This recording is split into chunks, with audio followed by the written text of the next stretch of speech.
हमारे देश के विभिन्न राज्यों में जिस तरह से शासन व्यवस्था कमज़ोर हुई है, गुंडों व अराजक तत्वों के हौसले बुलंद हुए हैं, शासन व्यवस्था को सुचारू रूप से चलाने वाले हाथ कमज़ोर हुए हैं, ये सब देखकर ऐसा लगता है कि कानून का डर केवल कानून को मानने वाले लोगों पर ही दिखाई देता है। न्यायालयों में न्यायाधीशों द्वारा अपराधियों के स्टेटस को ध्यान में रखते हुए कानूनों की व्याख्या करके फैसला करना, न्यायाधीशों को अपराधियों के सजा सुनाते समय पूर्व में कठोरतम दंड देने जैसी कोई मिसाल या नज़ीर का न होना इत्यादि स्थितियों ने अपराधियों से निपटने में शासन व्यवस्था को सुचारू रूप से चलाने वाले हाथों को कमज़ोर कर दिया है, जिसके दुष्परिणाम स्वरूप भीड़ का फ़ायदा उठाकर उपद्रवी आम पुलिस वालों की हत्याएं तक करना शुरू कर दिया है।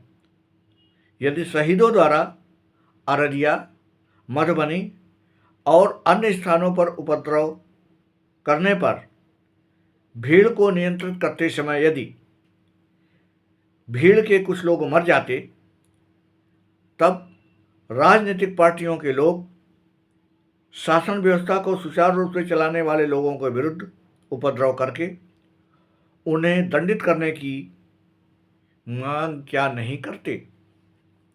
शायद अब समय आ गया है कि माननीय लोग अपने आप को कानून से ऊपर मानना बंद कर दें, अन्यथा कहीं देर ना हो जाए।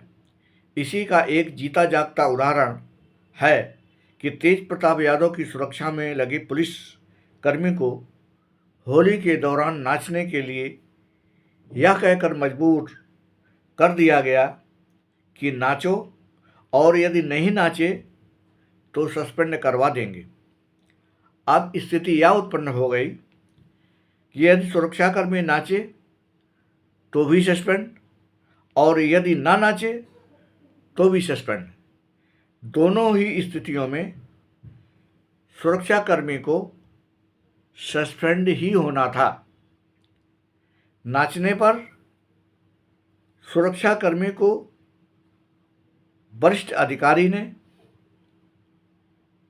सस्पेंड करके दूसरे सुरक्षाकर्मी को तेज प्रताप यादव की सुरक्षा में लगा दिया, जबकि होना तो ये चाहिए था कि तेज प्रताप यादव की सुरक्षा वापस लेकर बिहार के गृह मंत्री, जो इस समय बिहार के मुख्यमंत्री भी हैं, एक मिसाल पेश करनी चाहिए थी। गृह मंत्री जी माननीयों के साख में बट्टा लगाने की गुस्ताखी भला क्यों करेंगे, क्योंकि हो सकता है अगले चुनाव में तेज प्रताप यादव के साथ मिलकर ही कहीं चुनाव न लड़ना पड़ जाए। कानून की रक्षा करने वाले अधिकारियों व कर्मचारियों की ऐसी दशा सोच से परे है। यदि यही अधिकारी व कर्मचारी जो माननीयों की सुरक्षा में लगे हैं केवल अपने आप को बचाते हुए माननीयों को सुरक्षा देना प्रारंभ कर देंगे, तब स्थिति विकराल के साथ साथ एकदम उल्टी हो जाएगी। इसलिए स्थितियों को ध्यान में रखते हुए स्पष्टवादी जन आधार पार्टी देश में उपस्थित सभी माननीयों से आग्रह करती है कि गरीबों का मजाक उड़ाना कृपया बंद कर दें और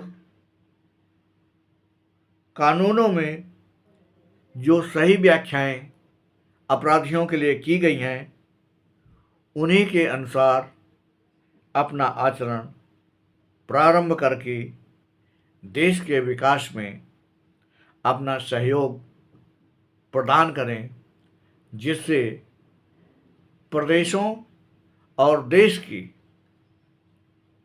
सुरक्षा व्यवस्था भी ठीक रहे, कानून व्यवस्था भी ठीक रहे और लोगों में डर का अनुभव न हो। धन्यवाद। नमस्कार। जय हिंद। भारत माता की जय।